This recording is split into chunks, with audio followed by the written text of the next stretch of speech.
श्री श्री ठाकुर अनुकूल चंद्र यांच्या चरणी कोटी कोटी प्रणाम.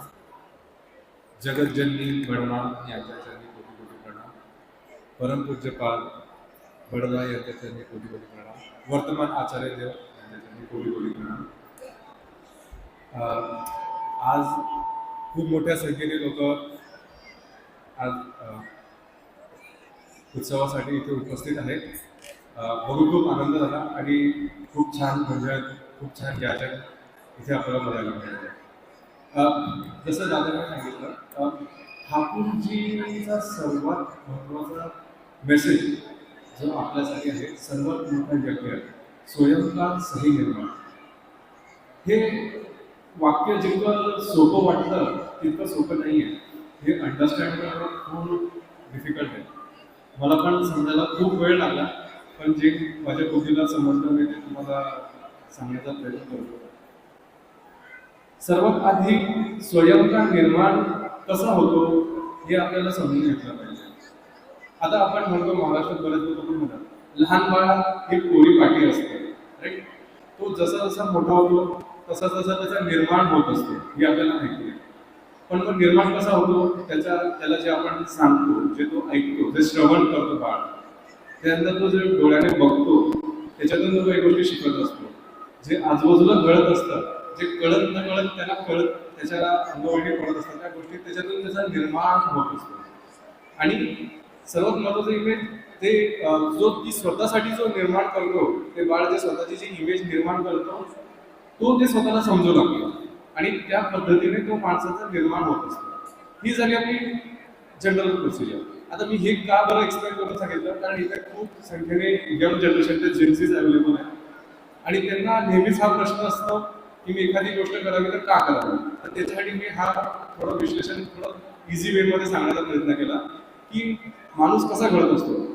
आणि ठाकूरजींनी सही निर्माण हा शब्द वापरलाय. फक्त निर्माण नाही, माणूस तर निर्माण होतोच, बट सही निर्माण कसा होणार त्याच्यासाठी ठाकूरजींनी काही उपाय, काही मार्ग आपल्याला सांगितले.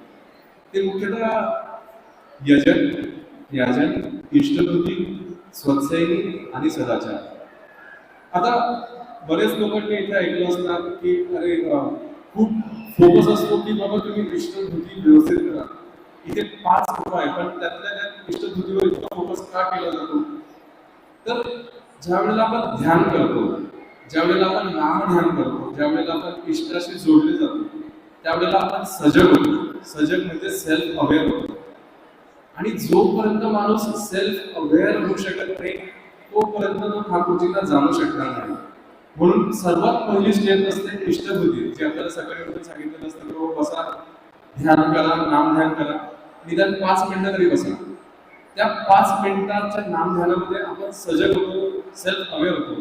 आणि मग सेल्फ अवेअर झाल्यावर मग आपले जे इंद्रिय ते व्यवस्थित काम करायला सुरुवात करतात. आपल्या बुद्धीचे जे द्वार ते उघडायला लागतात. मग म्हणतो आपण ठाकूरजी मागितले आपल्याला यजन. यजन म्हणजे काय की आपण जे श्रवण करतो, जे आपण इष्टाबद्दल जाणतो. आज आपण इथे आलो सर्व मोठ्या प्रमाणात आपण यजनच करतोय भजनाच्या माध्यमातून. इथे येऊन जे गुरुबंधू आपल्याला सांगतायत ठाकूरजी त्यांच्या अनुभूती, त्याच्याद्वारे आपण यजन करतोय. किंवा आपल्याला काही पुस्तकं मिळाली आपण ठाकूरजीबद्दल वाचतो, ते पण एक यजनच आहे.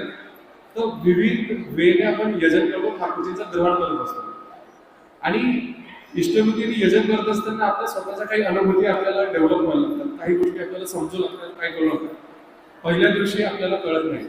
ठाकूरजींनी एक छान वर्स म्हटलाय. त्यांनी म्हटलं की doing is the mother of success. जोपर्यंत आपण इष्टभूती करत नाही किंवा जोपर्यंत आपण यजन करत नाही, तोपर्यंत त्यांना आपण सक्सेसफुली जाणू शकत नाही. तर त्यासाठी आपल्याला ह्या गोष्टी करणं गरजेचं आहे. आधी करावं लागेल, तेव्हाच आपल्याला ठाकूरजी कळतील. ठाकूरजीबद्दल फक्त यजन करून आपल्याला समजणार नाही, तर त्यांना फॉलो करण्याचा प्रयत्न केला पाहिजे, तरच आपल्याला ठाकूरजी समजतात. आणि बघ याजन, आज जे मी इथे आलो तुम्हाला माझे जे अनुभव सांगतो, ज्या मला शिकायला गोष्टी ज्या मिळाल्या ते मी तुमच्याशी शेअर करतो. हा झाला याजन. आता आपल्याला आता ज्या वेळेला आपण याजन का केलं पाहिजे, ज्या वेळेला आपण याजन करतो त्यावेळेला आपण ठाकूरजींशी अजून घट्ट जोडले जातो. आपण इष्टाशी अजून घट्ट जोडले जातो. म्हणजे काय होतं बघा, आपल्याला येणाऱ्या गोष्टी ज्या आत आपल्या येत आहेत त्या आपण शुद्ध गोष्टी, परमपिताच्या गोष्टी, इष्टाच्या गोष्टी, आणि आपण जे बोलतोय त्यातून आपण इष्टाबद्दल बोलतोय. म्हणजे काय होतं आपली सेल्फ इमेज पण तयार होते आणि आपलं जे मध्ये आपल्यामध्ये येणाऱ्या ज्या गोष्टी त्याच्यातून पण आपण घडतोय. मग आता जर आपण ठाकूरजींबद्दल बोललो, ठाकूरजींबद्दल याजन केलं, ठाकूरजींबद्दल ऐकलं, तर म्हणजे आपला सही निर्माण व्हायलाच पाहिजे. करेक्ट? म्हणून म्हणून जे त्यांनी म्हटलंय की स्वयं का निर्माण म्हणजे आपण जे सही निर्माण या पद्धतीने होऊ शकतो, जे ठाकूरजीने आपल्याला मार्ग दिलाय त्या पद्धतीने आपण जर फॉलो केलं तर होऊ शकतो.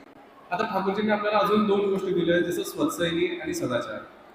स्वतःसैनी काय आहे की काही गोष्टींमध्ये आपल्याला डिसिप्लिन दिली आहे.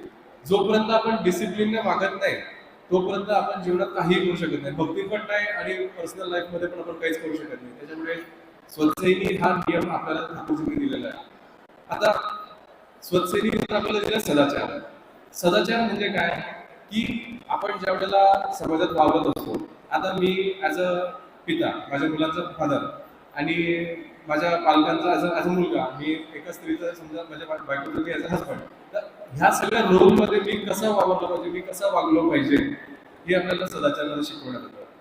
आता ह्या सगळ्या गोष्टी जर आपण करू शकत असलो किंवा ह्या गोष्टी करण्याचा प्रयत्न करत असलो तरच आपण ठाकूरजींना ठीक जाणण्याचा प्रयत्न करतो. मी हे नाही म्हणणार की आपण ठाकूरजींना एका जन्मात सगळं समजू शकतो, पण मी नक्की सांगेल की आपण we are on the right track. जर आपण ह्या 5 गोष्टी जर करत असलो तर we are on the right track. तर एवढंच आहे. आता हे म्हणजे आता याच्यावर तुम्हाला एक अनुभव सांगतो मी माझा. मागच्या 10 दिवसापूर्वी आम्ही देवगडला गेलो होतो. आचार्य देवांना भेटलो. आचार्य देवांना भेटणं खूप मोठी गोष्ट आहे. तिथे देवगडला जातो तर खरे आपण, पण तिथे नंतर लागणं खूप मुश्किल, खूप गर्दी असते. खूप म्हणजे ठाकूरजींना आचार्य देवांची भेटणं खूप कठीण असतं. आम्ही गेलो तर होतो पुण्याच्या मंदिर कार्याबद्दल तिथे सांगायला लोकांना, आचार्य देवांना निवेदन करायला की काय करायला पाहिजे. आचार्य देव म्हणजे तुम्ही मंदिराचं सांगा मला, बाकीचं काहीच नका सांगू. किती लोकांनी ठाकूरजींच्या दीक्षा घेतल्यानंतर व्यवस्थित फॉलो करताय. आणि मला पण त्यावेळेला खूप शॉक झाला, अरे आपण किती वेगळा विचार करतो. त्यांचं महत्व आहे मनुष्य निर्माणावर आणि आपण मंदिर निर्माणावर फोकस करतोय. मंदिर निर्माण इज व्हेरी इम्पॉर्टंट, पण मनुष्य निर्माण इज मोर इम्पॉर्टंट. आता त्यांना जेव्हा मी सांगितलं फक्त 7% लोक आहेत, म्हणजे 100तून फक्त 7 लोक असे आहेत ज्यांनी दीक्षा घेतल्यानंतर जे ठाकूरजींनी दिलेला मार्ग आहे त्याच्यावर चालण्याचा प्रयत्न करतोय. बाकीचे काय दीक्षा घेतात विसरून जातात. पण इथेच तर प्रॉब्लेम आहे, दीक्षा घेऊन काही होत नाही. दीक्षा घेतल्यानंतर ते आपल्याला फॉलो केलं पाहिजे. म्हणूनच आचार्य देवांनी आपल्या महाराष्ट्रात, अख्ख्या जगभरातच, नॉट जस्ट महाराष्ट्र, अख्ख्या जगभरातच एक आपलं डीपी वर्क्स नावाचं एक I would say revolution start केलंय. का? तर जे गुरुबंधू ज्यांनी दीक्षा घेतल्या पण जे फॉलो करत नाही त्यांना जोडता आलं पाहिजे.